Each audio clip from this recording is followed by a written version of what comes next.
বাইদেউনী কবিতাটোৰ নামটো দিয়া হৈছে আত্মানুসন্ধান। এতিয়া মই আবৃত্তি কৰিবলৈ বিচাৰোঁ, কিমান দূৰ সফল হ'ম মই নাজানো, তথাপিও মই কৰি যাওঁ, কৰি যোৱা কামবিলাক কৰি যাব লাগে। কবিতাটোৰ নাম আত্মানুসন্ধান। জীয়াই থকাৰ অফুৰন্ত হেঁপাহ বুকুত বান্ধি ৰাখিলেও নিষ্ঠুৰ কালে নিমিষতে লৈ যাব। ধৰি ৰাখিব পাৰিবা জানো নিজ হাতে গঢ়া বিশাল সম্পত্তি তোমাৰ? অতি লোভত অতি সঞ্চয় কৰা পৰিত্যাগ, খৰচ কৰিবলগীয়া উপভোগ কৰিবলগীয়া খিনি নিতান্তই কৰি যাবা। ভগৱানত বলিয়ান নহয়, প্ৰয়োজনাধিক মাতে যাবা। সৎকৰ্মত দান কৰি অন্তৰত পৰম শান্তি লভিব যায়। আপুনি লিখা কবিতা যদি হয় পুত্ৰ কুপুত্ৰ অপাৱন্ন অপদাৰ্থ পৰমুখা পাখি, নিঃচুকে বাট চাব তোমাৰ জীৱনকাল অৱধাৰিত অন্তিম দিনলৈ। তাৰ পাছত তোমাৰ বিশাল সম্পত্তি নিঃশেষ কৰি দিব, সাক্ষী লৈ ৰ'ব কেৱল আজিৰ উত্তৰ। আনৰ ধন সম্পত্তি পদমৰ্যাদাৰ লগত নীৰৱ নেৰি যাবা।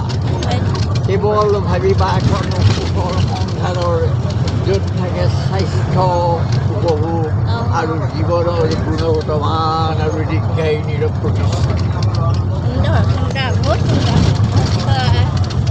ধুনীয়া অনুভৱ, বাস্তৱৰ ওপৰত বহুত ধুনীয়া অনুভৱ, সুন্দৰ হৈছে, বহুত ধুনীয়া লাগিলে আপোনাৰ কবিতাটো। হেৰি মাজৰখিনি থাকিব, মাজৰখিনি লাষ্টটো সৈতে কৰি দিলোঁ আৰু। হ'ব, ইমান ধুনীয়াকৈ আপুনি 84 বছৰ বয়সত ইমান নিজৰ এটা সুন্দৰ কবিতা আবৃত্তি কৰিলে, খুব সুন্দৰ।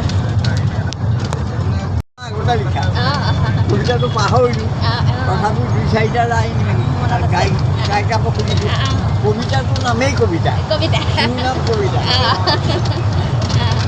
আপোনাৰ কবিতা, কবিতাটোৰ নাম কবিতা। কবিতা তুমি মোৰ মৰমৰ চেনেহৰ হৃদয় পুতৰি, তুমি মোৰ, তোমাৰ বিহনে নিসংগে থাকিম মই, কেতিয়াও নহ'ব কদাপি, তাক মই পৰিহাৰ কেতিয়াও কোনোজনমতে নোৱাৰোঁ কৰা।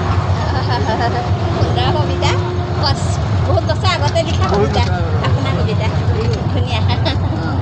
আৰু মানুহে জীৱনত কেনেকৈ থাকিব লাগে সেইটো এটা কবিতা গায়, বহুত বছৰ আগতে লিখা। একবিংশ শতিকাৰ মহান যুৱক মই, আজি মোৰ মনৰ দিগন্ত উদাৰ, ঠাই দিয়ে হাজাৰ আশা জানো পূৰ্ণ হ'ব মই থমকি ৰওঁ, তথাপিও হতাশ নহওঁ মই নীৰৱ ছিন্নভাৱে, এয়া তোমাৰ মই কৰি যাম সন্মুখত আহি পৰা কৰ্তব্যবিলাক।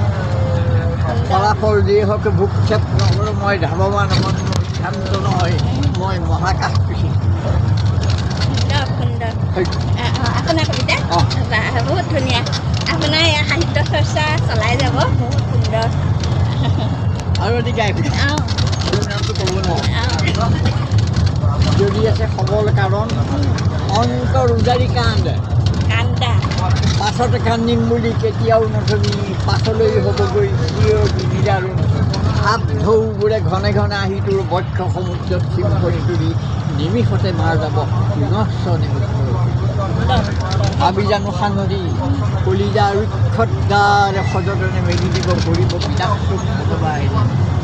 ডাৱৰৰ দৃষ্টিকণা বৰ্ষত কৰিলে হৰ্ষণ ধৈৰ্য ভাগাৰ। বহুত সুন্দৰ আপোনাৰ, আৰু ইমান মনত আছে ন নিজৰ প্ৰত্যেকটো কবিতা? মই কবিতা লিখোঁ কিন্তু মই পাহৰি যাওঁ বাৰু, আপোনাৰ প্ৰত্যেকটো কবিতা মনত আছে? তথাপি বহুত সুন্দৰ। My dear dada Jogeshwar Bora, thought for the people every moment, people's welfare his aim alone. His sin did not think for himself, thought for people's well-being, all time moments in thought. The great message of the Gita, he was extreme follower, extreme sorrow could he conquer, not overwhelmed in happiness, had in him a depth of knowledge. Collecting and reading of books was his hobby. showed ideas to followers, helped many financially persons, many social-oriented institutions too. Their gratefulness ever remain in the mind. He was against procrastination. Aim what to do the good of the moment in thought. His sharp memory must priority. Was trained while in treatment in ICU in Myanmar, and that 2 days before breathing his last, referred to a poem of mine. I like the poem on Shiva Prasad Barua. Dada, people will remember you, remember for times immemorial. Now I bow down to you.